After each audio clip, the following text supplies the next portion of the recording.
To forest and nature TV. ಪ್ರಿಯ ವೀಕ್ಷಕರೇ, ನೀವು ಇನ್ನೂ ನಮ್ಮ ಚಾನೆಲ್ಗೆ ಸಬ್ಸ್ಕ್ರೈಬ್ ಆಗದಿದ್ರೆ ದಯವಿಟ್ಟು ನಮ್ಮ ಚಾನೆಲ್ಗೆ ಸಬ್ಸ್ಕ್ರೈಬ್ ಮಾಡಿ, ಬೆಲ್ ಬಟನ್ ಒತ್ತಿ, ಆಲ್ ಬಟನ್ ಒತ್ತಿ.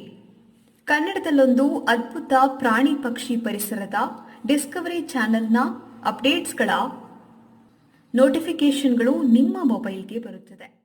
ಕಾಡಿನ ರಾಜ್ ಯಾರೆಂದು ಯಾರಿಗೆ ತಿಳಿದಿಲ್ಲ ಹೇಳಿ.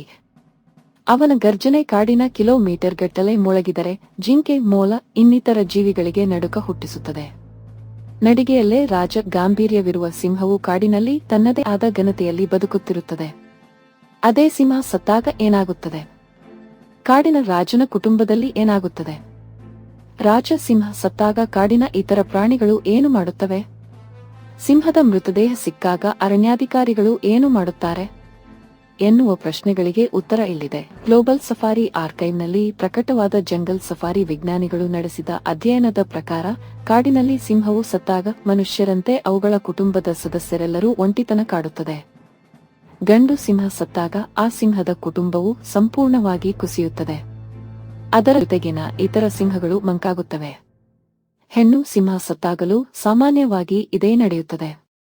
ಆದರೆ ಹೆಚ್ಚಿನ ಸಂದರ್ಭಗಳಲ್ಲಿ ಗಂಡು ಸಿಂಹವು ತನ್ನ ಕುಟುಂಬವನ್ನು ಒಂದುಗೂಡಿಸುವಲ್ಲಿ ಯಶಸ್ವಿಯಾಗುತ್ತದೆ.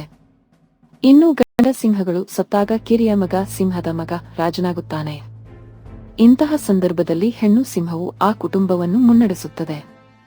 ಹೀಗೆ ಈ ಕ್ರಮವು ಮುಂದುವರಿಯುತ್ತದೆ. ಸಿಂಹದ ಸಾವಿನಿಗೆ ಇತರ ಪ್ರಾಣಿಗಳ ಪ್ರತಿಕ್ರಿಯೆ ಏನು? ಅಧ್ಯಯನಗಳ ಪ್ರಕಾರ ಸಿಂಹವು ಸತ್ತಾಗ ಉಳಿದ ಸಿಂಹಗಳು ಶೋಕಿಸುತ್ತವೆ. ಅವುಗಳು ಮಂಕಾಗುತ್ತವೆ.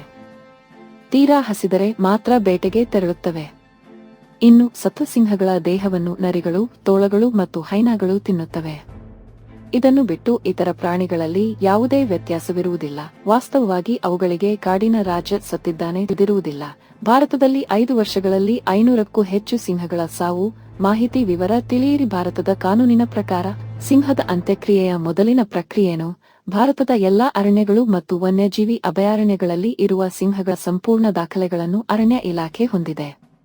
ಕಾಲಕಾಲಕ್ಕೆ ಈ ದಾಖಲೆಯನ್ನು ಸಚಿವಾಲಯಕ್ಕೂ ಕಳುಹಿಸಲಾಗುತ್ತದೆ. ಹೀಗಿರುವಾಗ ಸಿಂಹ ಸೇರಿದಂತೆ ಚಿರತೆ, ಹುಲಿ, ಗೆಂಡಾಮೃಗ, ಆನೆಗಳ ಸಾವಿನ ಬಗ್ಗೆ ಅರಣ್ಯಾಧಿಕಾರಿಗಳಿಗೆ ತಿಳಿದ ಕೂಡಲೇ ಸ್ಥಳೀಯ ಅರಣ್ಯ ಅಧಿಕಾರಿಗಳ ತಂಡ ಘಟನಾ ಸ್ಥಳಕ್ಕೆ ತೆರಳುತ್ತದೆ.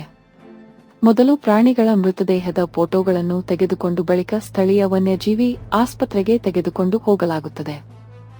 ಬಳಿಕ ವೈದ್ಯರ ಮೇಲ್ವಿಚಾರಣೆಯಲ್ಲಿ ಸಿಂಹದ ಮರಣೋತ್ತರ ಪರೀಕ್ಷೆ ನಡೆಸಲಾಗುತ್ತದೆ. ಮರಣೋತ್ತರ ಪರೀಕ್ಷೆಯ ವರದಿಯನ್ನು ಅರಣ್ಯ ಇಲಾಖೆ ಹಾಗೂ ಜಿಲ್ಲಾಧಿಕಾರಿಗಳಿಗೆ ಕಳುಹಿಸಲಾಗುತ್ತದೆ. ಬಳಿಕ ಒಂದು ಪ್ರತಿಯನ್ನು ಸಚಿವಾಲಯಕ್ಕೂ ಕಳುಹಿಸಲಾಗಿದೆ.